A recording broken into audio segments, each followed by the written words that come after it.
And another Tuesday episode. That means another edition of Off the Wall with Cody, with Cody Wall. Cody, didn't get to see you this past weekend as you did the Friday game. I wasn't there between the Buffaloes and the Eagles, and then I was there with Seth on Saturday doing that game while you were working at your job at the car dealership. But we saw some fantastic action this past weekend. Even starting before that, the Swift Current Wildcats and Notre Dame Hounds playing last Wednesday. We'll get into all those games in just a moment, but it is late here on this Monday night, Cody. I've had a busy day. How's your day been so far? Yeah, been a busy day. Like you said, got up for work today and figured we'd do a little off the wall before going to bed. Yeah, and you know what? By the end of this, you might be going off the walls with just, depending on how late this one goes, with it being about 10:23 p.m. at night here on Monday. I got to be up early. You got to be up early. So let's get into breaking these down right off the bat. Let's get down to breaking down these games right off the bat. Talking about the Swift Current Wildcats and the Notre Dame Hounds. Talking about, the Hounds winning that game 3-1 last Wednesday. They were up 2-0 after two. Swift got a goal and the Hounds got a goal in the third to make it a final of 3-1. But looking back at that game, just that performance from the Hounds, going out and beating one of the top teams in the league in the Swift Current Wildcats. Yeah, definitely. They came out firing on all cylinders, managing to have three different goal scorers for Notre Dame, shooting the Wildcats in that game. Goal score Eva Filippola for the Notre Dame team managed to pull out the win in that one, battling Carly Leonard. Carly managed to stop 25 of her 28 shots on the game. Had a pretty good game for herself. Yeah. All things considered. Yeah, for sure. And, you just look at this Notre Dame Hounds team. They limit the shots in this game, Cody, to 18 by Swift Current. Of course, Swift Current, a team that we know can put up offense and in big bunches when they want to. But looking at Notre Dame, they have only 10 goals against this season. Definitely a good defensive team. Talk about, what you thought the key was to their game on the defensive side of things and shutting down this high-powered Swift Current Wildcats attack. Yeah, one thing, they only had 2 penalties called against them in the Hounds, only allowing Swift Current to have the man advantage or woman advantage. The 2 times, and only letting the Wildcats capitalize that one time. Playing a good disciplined game is often a good way to find yourself in the win column. Luckily for Swift Current, their penalty kill managed to keep it within reason. The Notre Dame power play did go 0 for 4 on the night. So, their power play is something they'll probably be working on. But one of the positives for Swift Current is able to kill all 4 of those penalties that they did have. Yeah, no doubt about it. We'll dive into Swift Current in just a moment here, but I want to talk about Notre Dame some more here specifically. Just talking about that depth that they have in that scoring in that game. 3 different goal scorers, and Caitlin Gilroy, Kiana McKibben, and Spring Musset. Looking at it, this is a team that has had depth in the scoring category. In that department all season long, just how huge that depth was against a very good Swift Current team.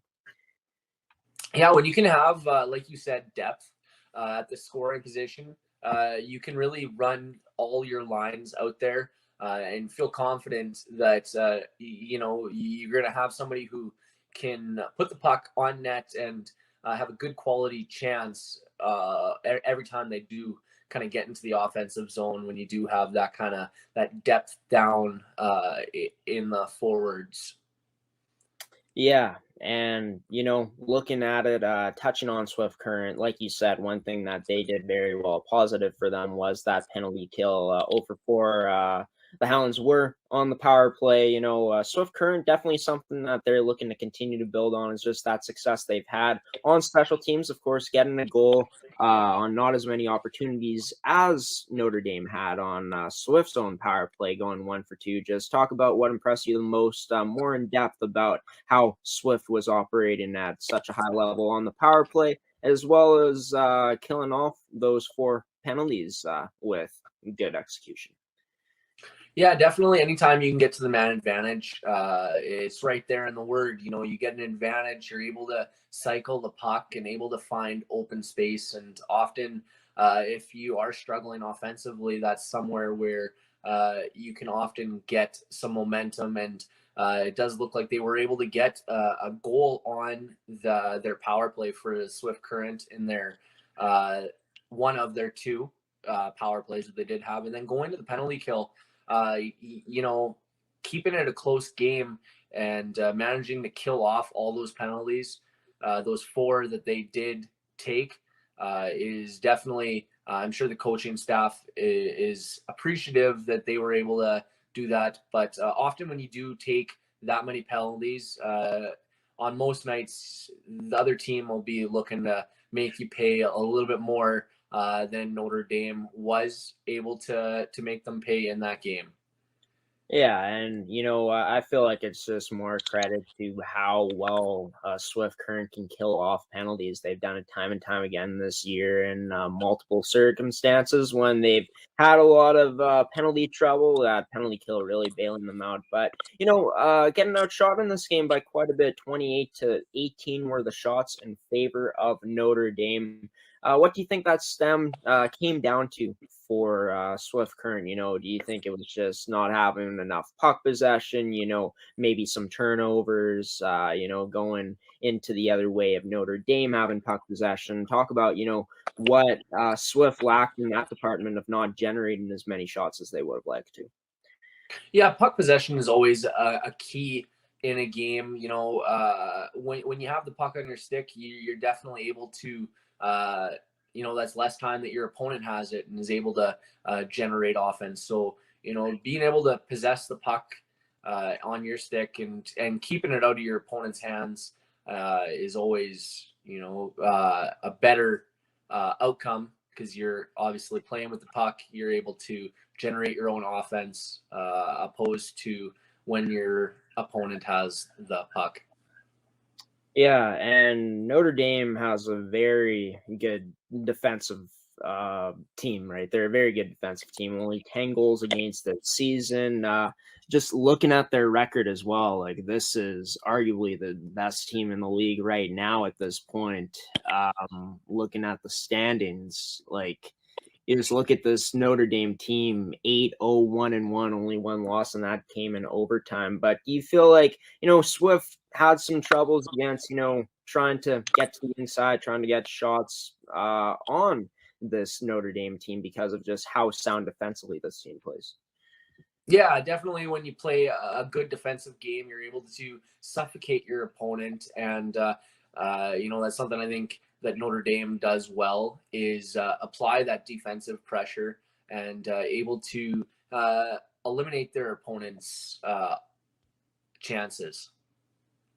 Yeah, well, we're going to end our talks from that female game right here between the Swift Current Wildcats and the Notre Dame Hounds, which happened last week on Wednesday night on ASTV Productions. We broadcasted that game. The record right now, not sure what the teams did after those games, what their records were before, but Notre Dame right now is second place in the league, only 1 point back of the number 1 team in the standings in Regina. The Hounds are 8-0-1-1, and Swift Current right behind them, 2 points back with the record of 7-4-2-0. Coming up after the break, Cody is going to break down this past weekend from the Pilot-Mound Buffaloes U17 male prep program, getting 2 wins against the Indigenous Sports Academy Eagles in 2 exhibition games that were played in Pilot-Mound, Manitoba at Blackjack Stewart Arena. You're watching Coffee with Graham, Off the Wall with Cody Wall, here on ASTV Productions. Stick around for more after the break. Welcome to Pilot-Mound Hockey-Academy, your world-class academic and hockey training facility created to maximize each student's athletic and academic potential.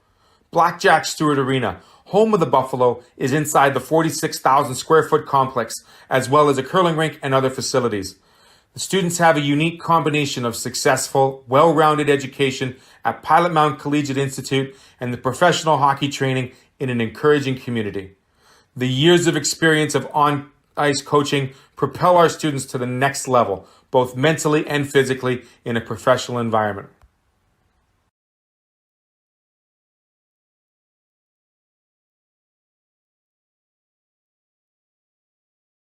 Welcome back to this edition of Off the Wall with Cody on Coffee with Graham on ASTV Productions. Off the Wall with Cody Wall.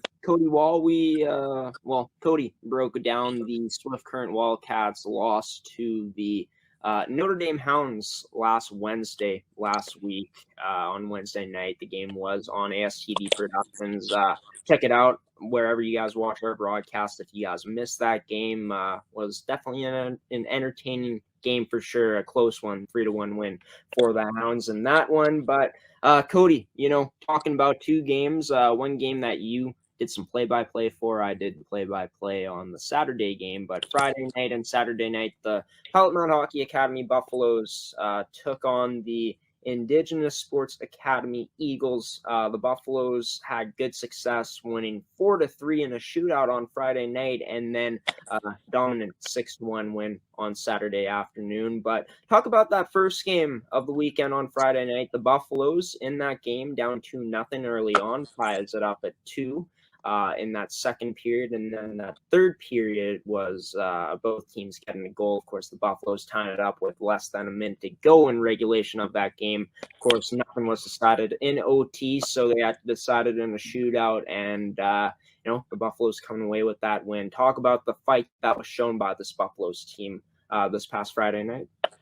Yeah, they definitely came out in that first period. It seemed like they came out a little flat-footed, I thought, on that Friday night game, but they were able to, as the first period progressed, able to kind of get the feet back under them, and then once it did come to that second period, it did look like they were able to, for spurts in that early second period, able to generate some offense and able to get on the board, and then, like you said, in that third period, just a back and forth affair. Just it was really an entertaining game. I don't know if you were able to watch it from home there, Graham, but I know me and Seth, it was a real treat, the back and forth between the two teams on Friday night.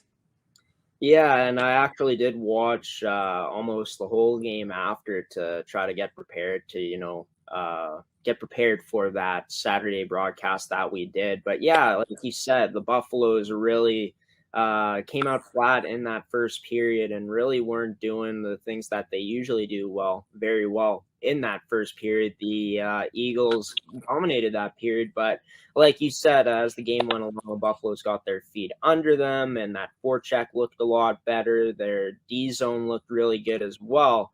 Their coverage in the D zone throughout that whole game. Miles Gordon was really good as well. But one thing that was really good from the Eagles, I feel like you would agree with this, was the penalty kill. Breakdown, how they were able to neutralize the Buffalo's power play and really make them struggle to enter the zone at times on that Friday night game. Yeah, that's one thing I noticed was the Eagles team was a very aggressive team. And when it came to the penalty kill, they were able to, play aggressively and put pressure on the Buffalo to kind of force plays, which is something we didn't always see from the Buffalo power play.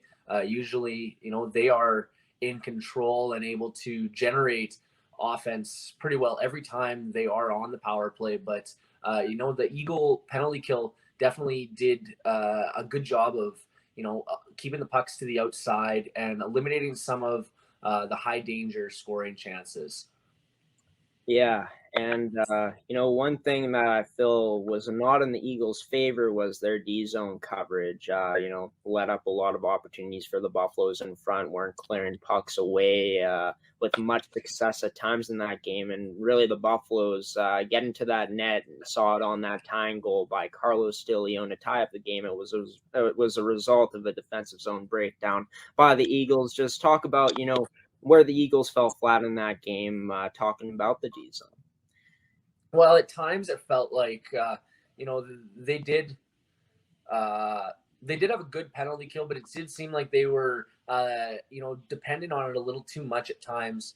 Though Pilot-Mound, though they did have a good penalty kill, the Eagles, Pilot-Mound did still seem to at times pick up a little bit of momentum from generating on the cycle and keeping the puck on their stick, able to, even though they were getting shots from the outside, able to, get a little bit of traffic in front of the net and cause a little bit of chaos in front of the goalie.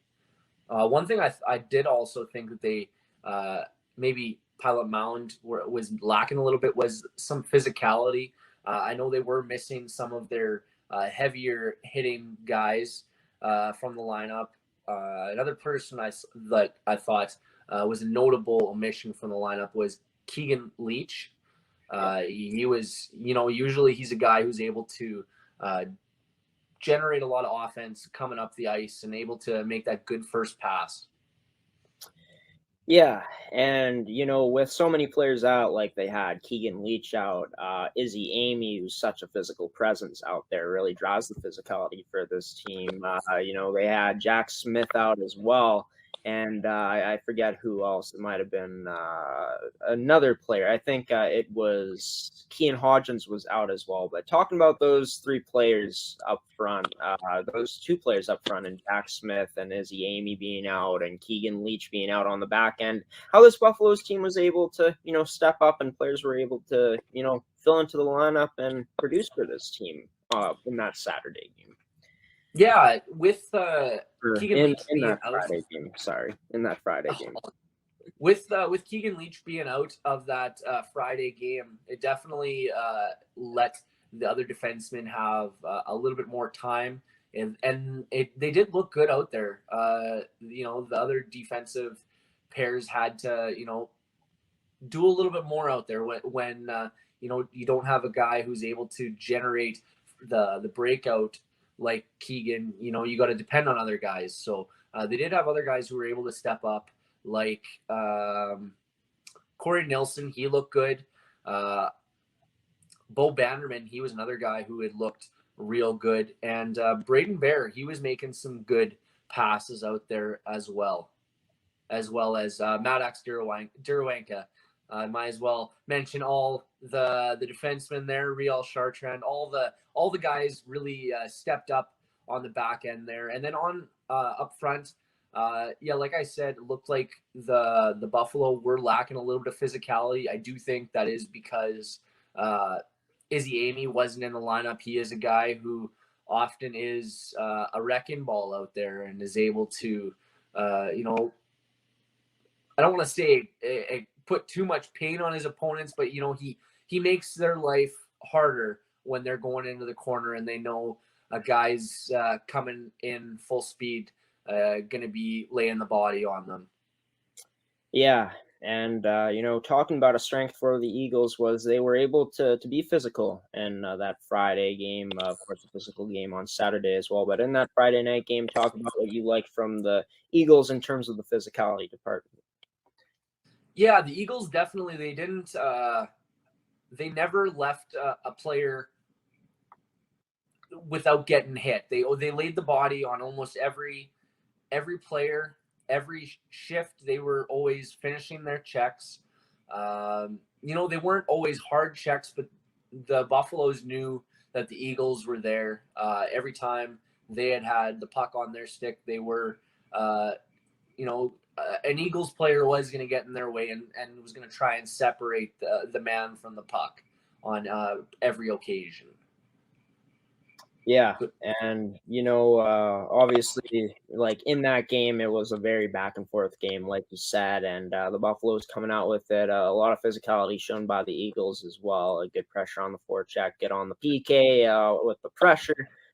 Made it difficult for the Buffaloes to break in, and yeah, Buffaloes once they got their feet moving, they really started getting more opportunities, getting more chances, shots on net. But Buffaloes, wow. 6-1 win on Saturday. Really came out strong in that game, even though they were down 1-0. To start off the second period off of a penalty kill goal, 7 seconds in by Keegan Leach, stepping up into the play, picking off a cross-ice pass attempt, going top shelf. The Buffaloes scoring 6 unanswered after from what you saw. What impressed you so much about how the Buffaloes responded after that and just how they played this whole game? Yeah, that first period looked like it was a very back and forth affair. I would maybe give the slight edge to the Buffalo in that first period on Saturday. And then, early on in that second period, like you said, the Eagles caught the Buffalo a little flat-footed on those first 10 seconds. But going forward, the Buffalo, they kind of settled down. They took a moment.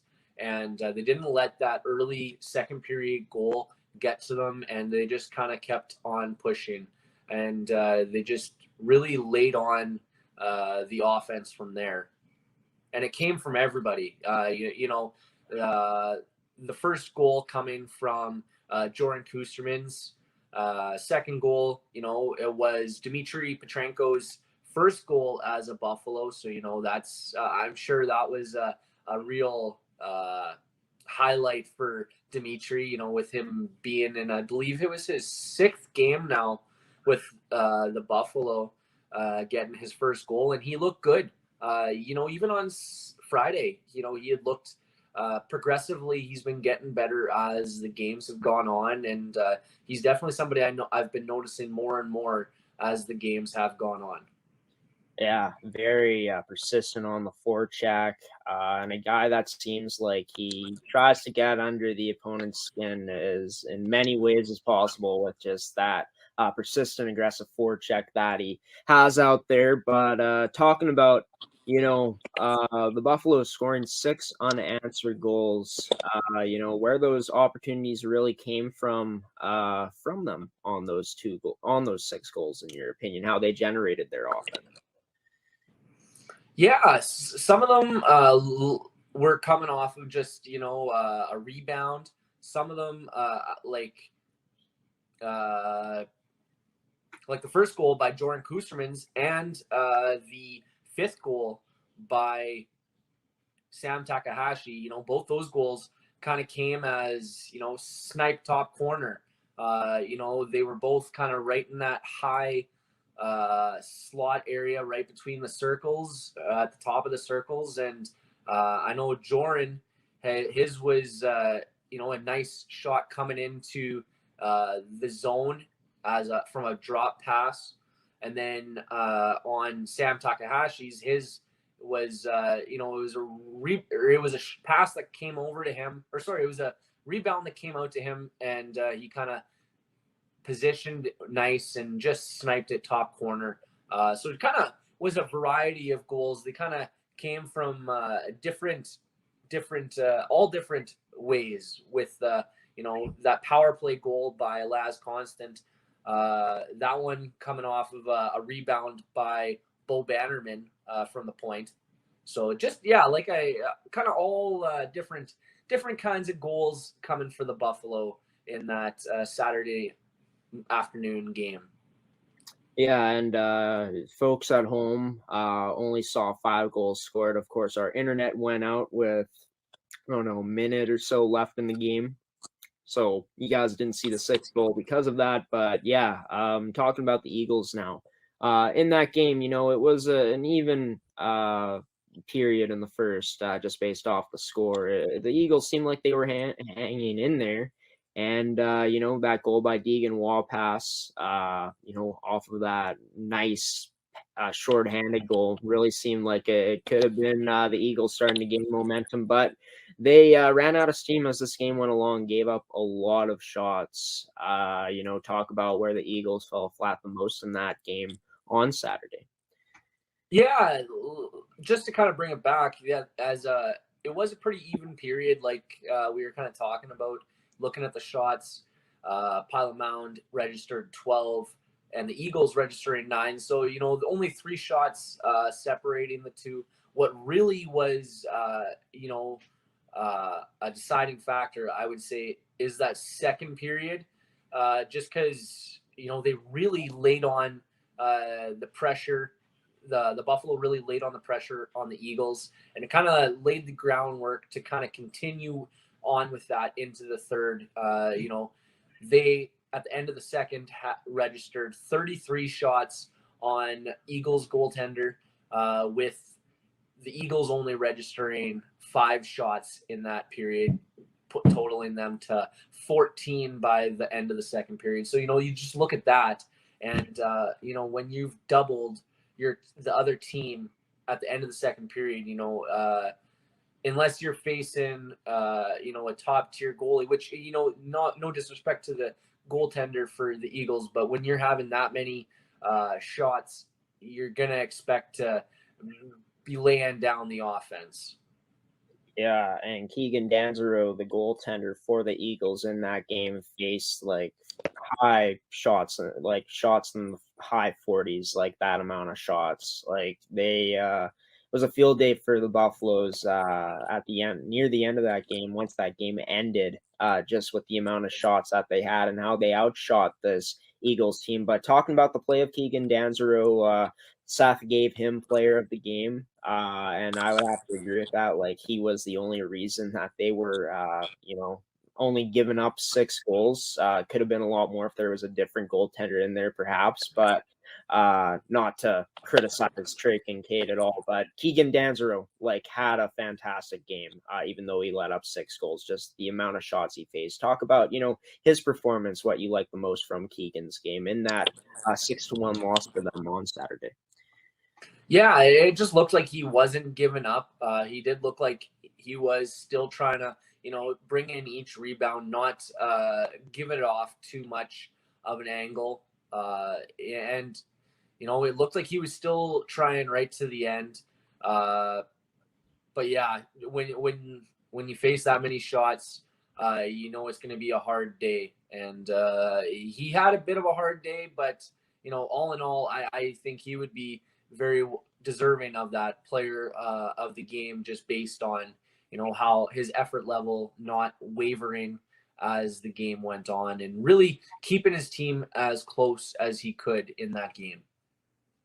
Yeah, for sure. And one thing that was difficult for the Eagles, I feel like put them in a bit of a hole as the game went along, was just the amount of penalties they were taking. They were getting so frustrated out there. You could just see it by their body language and what was happening. But the Buffalo's power play looking a lot better in this game. They got a lot more zone time, moved the puck around very well, and even got some goals on the power play. Talk about the Buffalo's man advantage in that game on Saturday afternoon.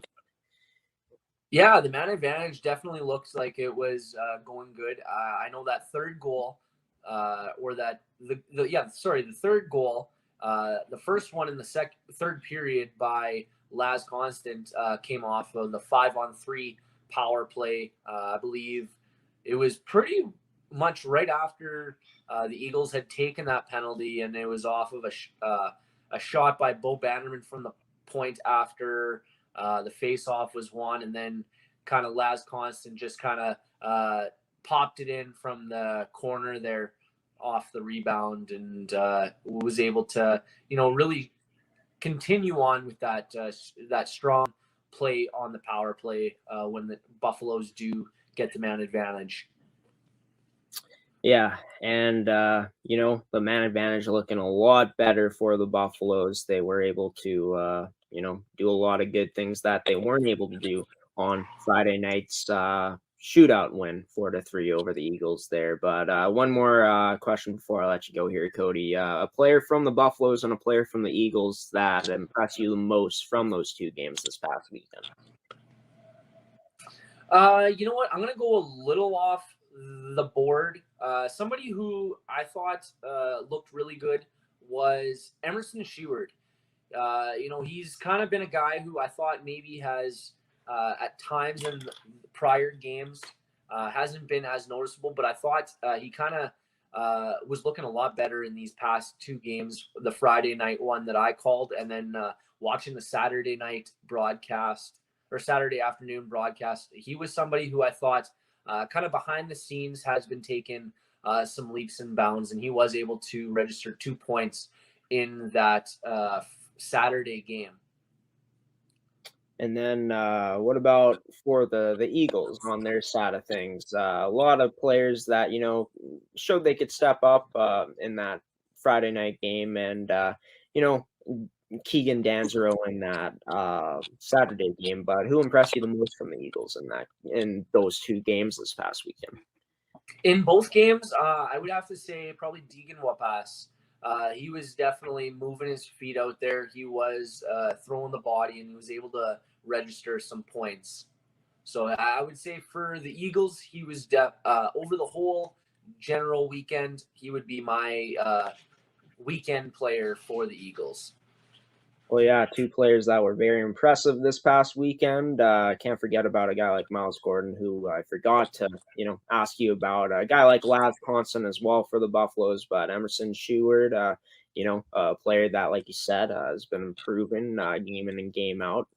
And yeah, Deegan Wapas looking very strong, very impressive for the Eagles in those two games this past weekend. Cody Wall on Off the Wall with Cody here on Coffee with Graham. Join me for another Tuesday edition of the show. Cody, it is late now. You go get some sleep and get ready for work in the morning. Hey, we'll talk.